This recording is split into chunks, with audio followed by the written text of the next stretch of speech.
Hello, I'm Dr. Steven Hassan, and I wanted to make this short video comment regarding ISTA.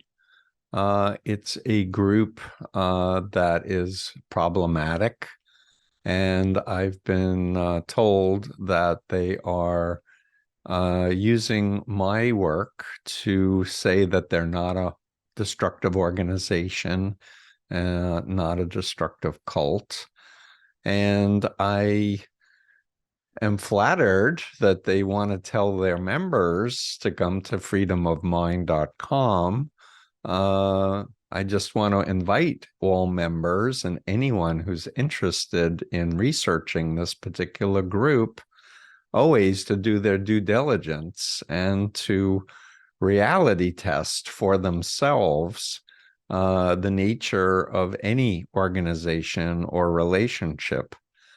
I am aware that ISTA has contacted via email my office several times requesting an interview with me, which I have declined. This was before I heard about these controversial things that are happening in detail.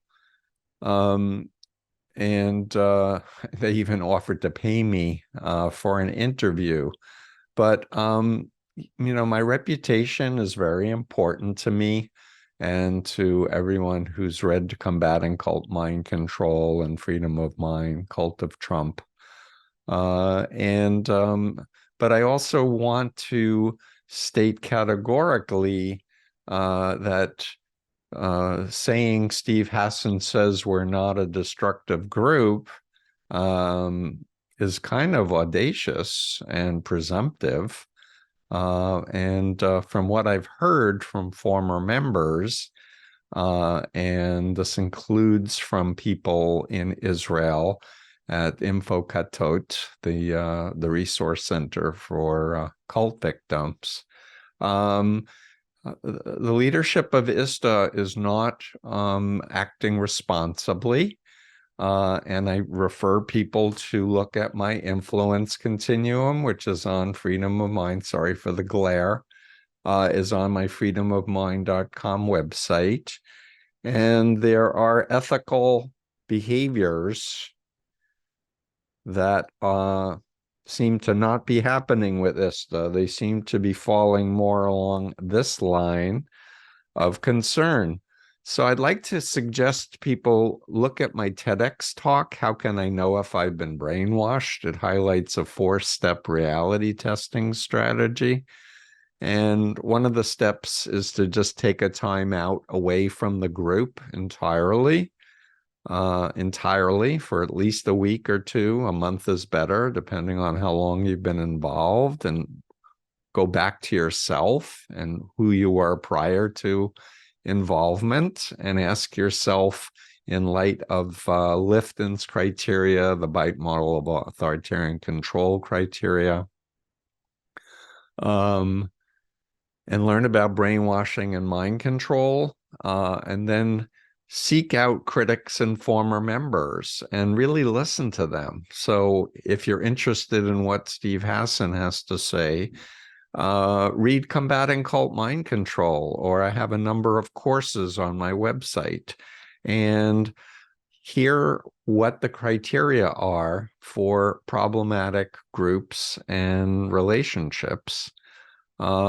And then once you have the framework of the Bite model, influence continuum, hear from former members about their experiences, you have to honestly reflect on your own experience and go back in time. What did you think you were getting involved with? And kind of watch the movie in your mind of what did you think you were agreeing to do and what was happening to you, and what context, and was there abuse of authority, and was there boundary violations and such, because that's what I'm hearing, which is very concerning. And what else do I want to say? I have a few notes.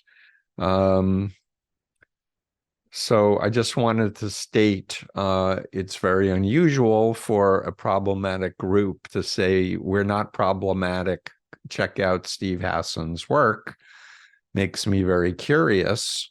So please check out my work and reality test. And when there has been extreme abuses in years past, it's a very formulaic thing that cults say, oh, we've stopped all of that bad stuff.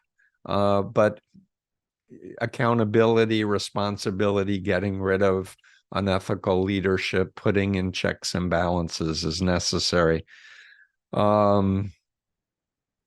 And what else? Regarding InfoCatot, I hear that there were things done to try to stop free flow of information, which is always a big red flag. And the center says spiritual teachers should not engage sexually with students because it's illegal. Why? Because of the abuse of power situation. And so it's illegal in Israel and it's illegal in other countries as well. And so that's what I wanted to say. I want people to know for themselves and make healthy choices, and learning about how other authoritarian groups operate, qualities of malignant narcissism, which is on my website. I have a lot of blogs, and apply the BITE model to your own experience with ISTA. And hopefully you'll come to a good decision for your personal life. Thanks.